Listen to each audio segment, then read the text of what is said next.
In the world of Middle-earth, the land is ancient, older than memory, older than myth.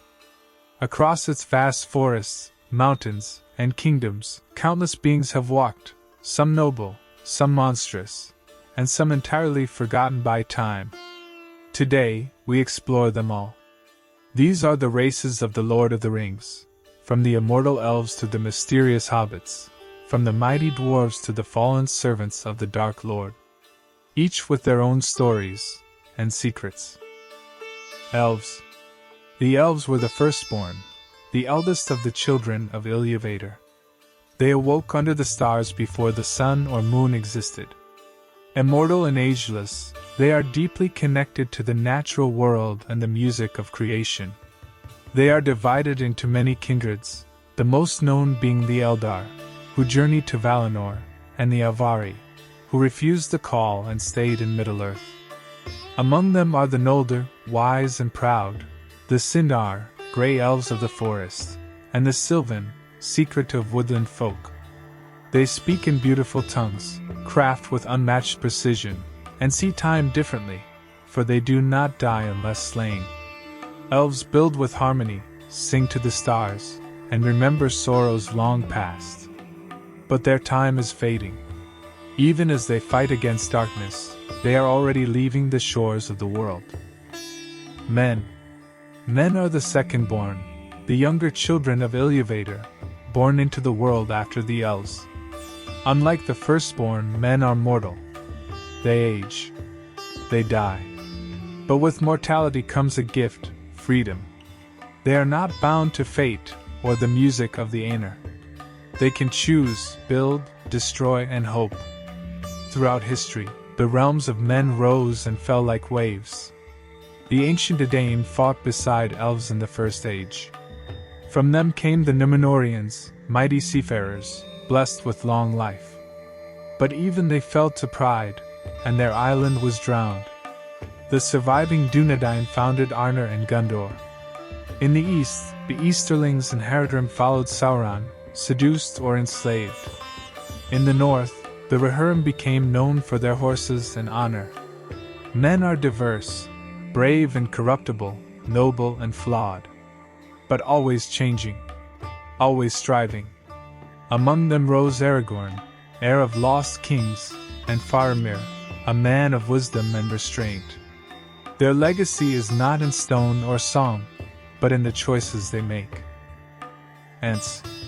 When the forests first grew, Yavanna sang the Ents into being, giant tree shepherds who protect the woods. Slow to anger and slower to act, they are ancient, wise, and powerful. Led by Treebeard, the Ents once marched to war against Saruman's machines, shaking the very ground beneath Isengard. But many of their kind, especially the Ent wives, have vanished. Without them, even the mighty Ents face extinction. Trolls. Created by Morgoth in imitation of the Ents, the trolls are monstrous brutes, twisted creatures of shadow and stone. Though powerful in battle, they are dim-witted, and turn to stone in sunlight.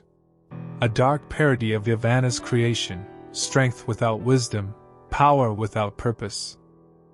Dwarves. The dwarves were not made by Iluvatar, but by All the Smith, who longed to create beings of his own. Though initially a mistake, Iluvatar gave them life and purpose. Dwarves are stout, stubborn, and fiercely loyal. They live deep within mountains in cities like Erebor, Khazad-dûm, and Belagast. Their 7 clans, including the famous Durance folk, are known for exceptional craftsmanship and their love of gems, stone, and metal. They are proud of their beards, hold grudges for generations, and fear little. Many are skilled warriors, miners, and blacksmiths.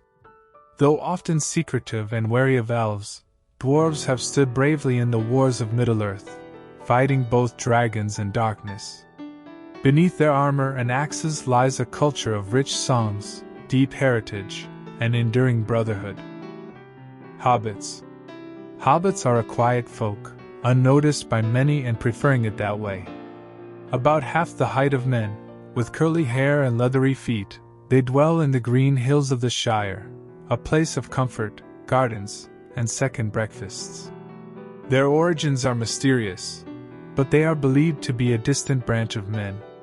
They avoid adventures, love a good story, and prize food, ale, and peace. And yet, it was hobbits, humble and overlooked, who carried the fate of the world. Frodo, Sam, Bilbo, Merry, and Pippin showed that greatness is not measured by size or strength, but by heart and loyalty. They don't seek power. They don't crave glory. But in the end, they bore the burden of it all. Orcs and Uruk-hai. The Orcs are the most twisted of all beings. Their origin is veiled in shadow, but most say they were once elves, captured and tortured by Morgoth, the first Dark Lord, in the earliest days. Whatever their beginning, they were remade for war, cruel, cunning, and filled with hate. They breed in darkness, live in squalor, and obey only out of fear. Yet they are not mindless. They speak, scheme, and even laugh.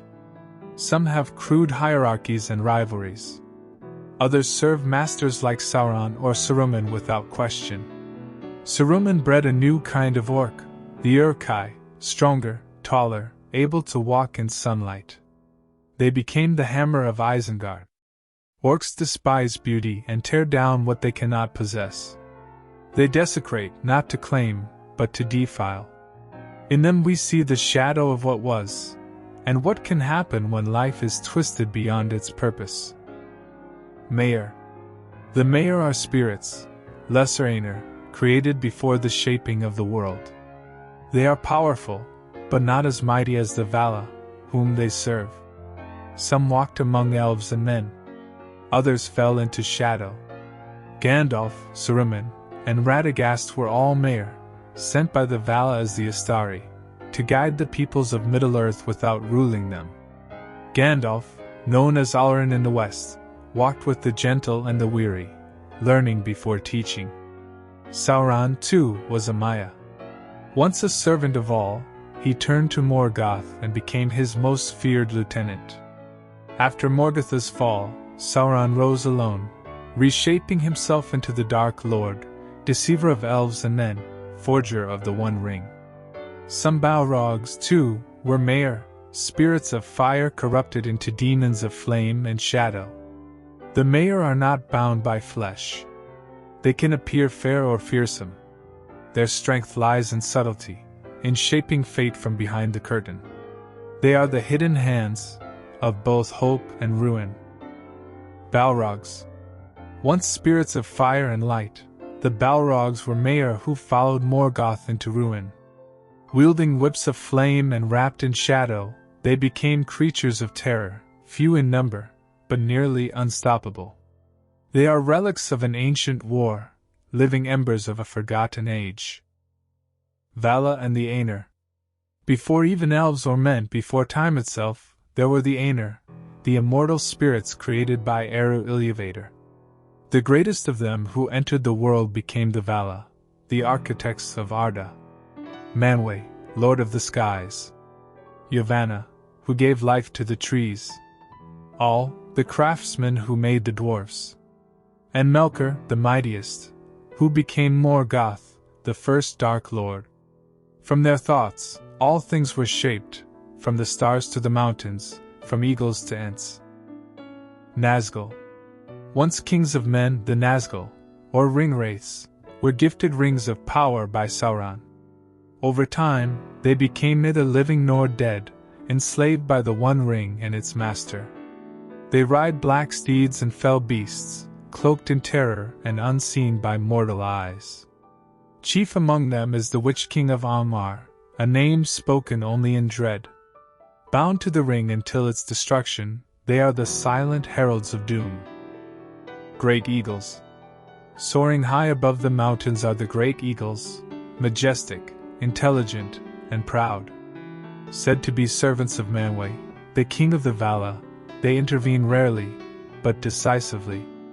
They rescued Gandalf, fought in great battles, and carried Frodo and Sam from the edge of death. Their wings are the wings of fate itself, silent, sudden, and full of wonder.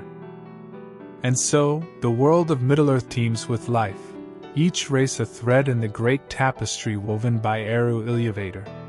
Some strive for light. Others fall to darkness. But all are part of the long story, of hope, of power, and of the courage to face the end. If you walk these lands in your dreams, remember, even the smallest creature can change the course of the future.